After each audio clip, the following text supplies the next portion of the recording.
अस्सलाम वालेकुम। कैसे हैं आप? ठीक हैं, उम्मीद है आप सब ठीक होंगे। अच्छा बेटा, आज मैंने जो है ना वो पहले आपको वीडियो शेयर की थी, लेकिन जो है ना वो कुछ बच्चों का मैसेज आया था कि सर हमें जो है वो पीरियोडिक टेबल जो है ना उससे समझ नहीं आई। तो मैं जो है ना वो आपके लिए नए सिरे से जो है वो खुद वीडियो बना के तो अपलोड करने लगा हूँ। अच्छा बेटा, मैंने आपको पीरियोडिक टेबल की हिस्ट्री सारी बता दी है। आज जो है वो मैंने आपको मेटल्स, नॉन मेटल्स एंड मेटलाइट्स जो हैं पीरियोडिक टेबल में वो बताने हैं।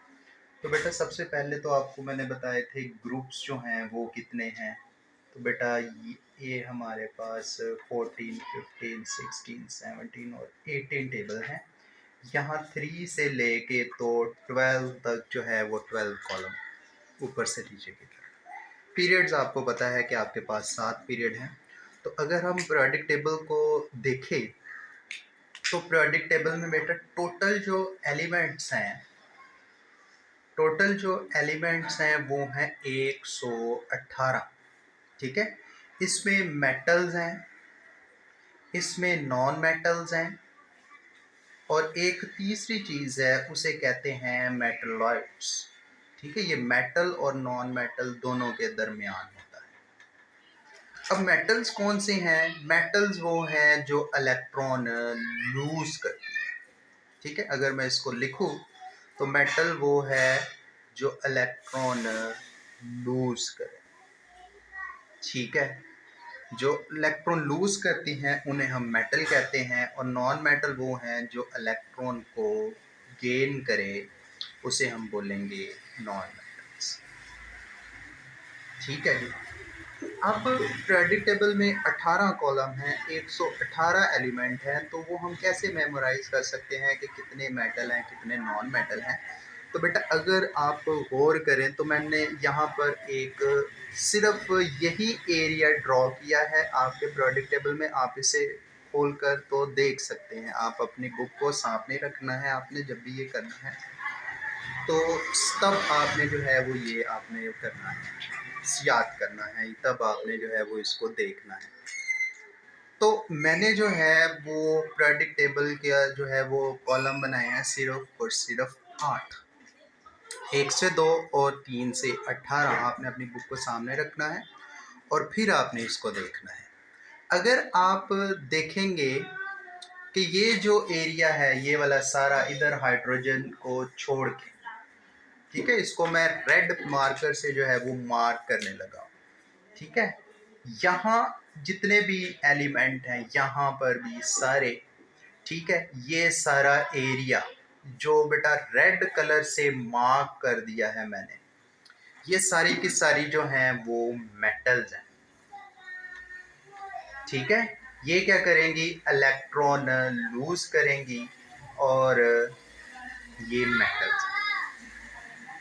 ठीक है, इसके बाद बेटा नॉन मेटल्स आती हैं। तो नॉन मेटल्स को ज़रा आप देखें तो बेटा ये जो रेड मार्कर मेरा जहाँ पे मूव कर रहा है, इसको मैं बेटा जी ग्रीन मार्कर से मार्क कर देगा। ठीक है, यहाँ पर सारी की सारी ये जो हैं वो हैं नॉन मेटल्स हैं। ठीक है, ये जो ग्रीन कलर से मैंने मार्क किया है ये नॉन मेटल है, और इनकी खसूसियत क्या है? ये क्या करती हैं? इलेक्ट्रॉन लूज करती हैं। अगर हमें तीसरी चीज़ जिसे मैं मेटलाइट कह रहा हूँ उसको याद करना है, तो ये क्या होते हैं? इनके पास मेटल की भी खसूसियात हैं और इनमें नॉन मेटल्स भी होती हैं। ठीक है, नॉन मेटल्स की भी खसूसियत हैं और मेटल्स की भी खसूसियत हैं। अच्छा चले, मैं आपको एक नमोनिक बताता हूँ, वहाँ से आपने जो है वो मेटलाइट्स को याद कर लेना है। देखिए बेटा, यहाँ पर 1 2 3 4 5 6 और 7 लिखे हुए हैं। ठीक है, सम टाइम जो है वो एस्टेटीन जो है इसको भी मेटलाइट कंसीडर किया जाता है। तो इसके लिए बेटा नमोनिक आपने याद कर लेना है: सीता, गीता, ऐश्वर्या, सबा, फिर बी, टीले, पे आदि। ठीक है, ये एक रेडियो एक्टिव एलिमेंट है। सम टाइम जो है वो इसको जो है वो मेटल कंसीडर किया जाता है, सम टाइम जो है इसे मेटलाइट कंसीडर किया जाता है।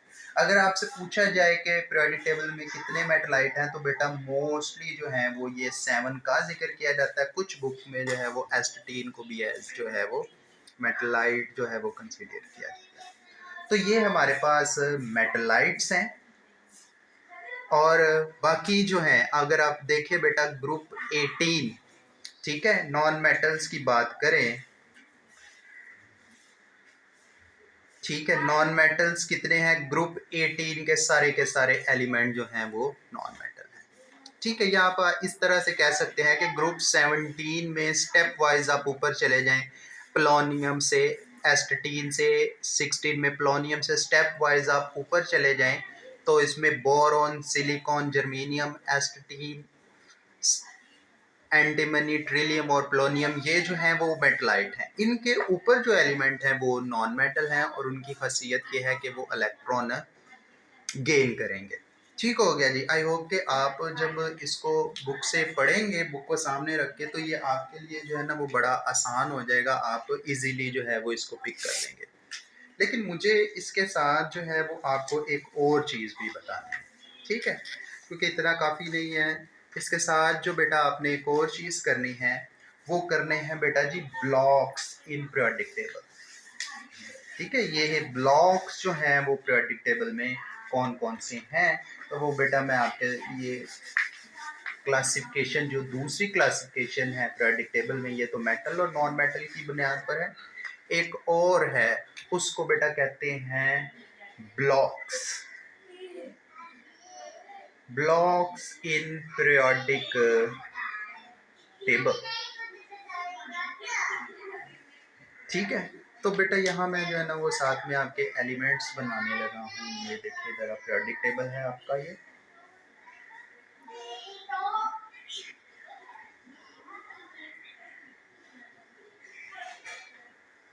ठीक है, अगर आप बुक खोलेंगे तो यहाँ पे लिखा होना है आपका जी एस ब्लॉक, उसमें ये दो आते हैं। फिर यहाँ पे लिखा होना है आपका जी पी ब्लॉक, इसको बोला जाता है डी ब्लॉक, और पीरियोडिक टेबल की ये जो नीचे है इनको बोला जाता है एफ ब्लॉक।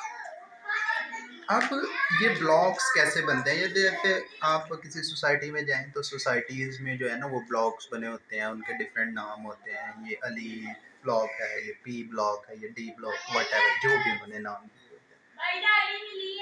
ठीक है, तो सबसे पहले हमने एस ब्लॉक की बात करनी है। एस ब्लॉक इसको क्यों कहा जाता है, तो बेटा सबसे पहला जो एलिमेंट है वो है हाइड्रोजन यहाँ पे, फिर है लिथियम, फिर सोडियम, फिर जो है वो पोटाशियम है, फिर रुबिडियम है, फिर सीजियम है और फिर फ्रांसियम है।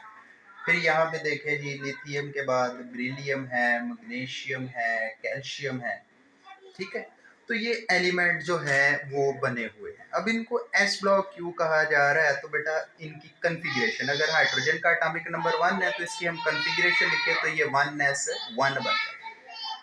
ठीक है, लिथियम का देखिए एटॉमिक नंबर तो वो 3 है, तो देखिए 1s2 2s1। देखिए जो वैलेंस इलेक्ट्रॉन है वो पहले जो है वो s सब शेल में आ रहा है। इसी तरह चले मैं कैल्शियम का इलेक्ट्रॉनिक कन्फिग्रेशन लिखता हूँ, वो एटॉमिक नंबर 20 है।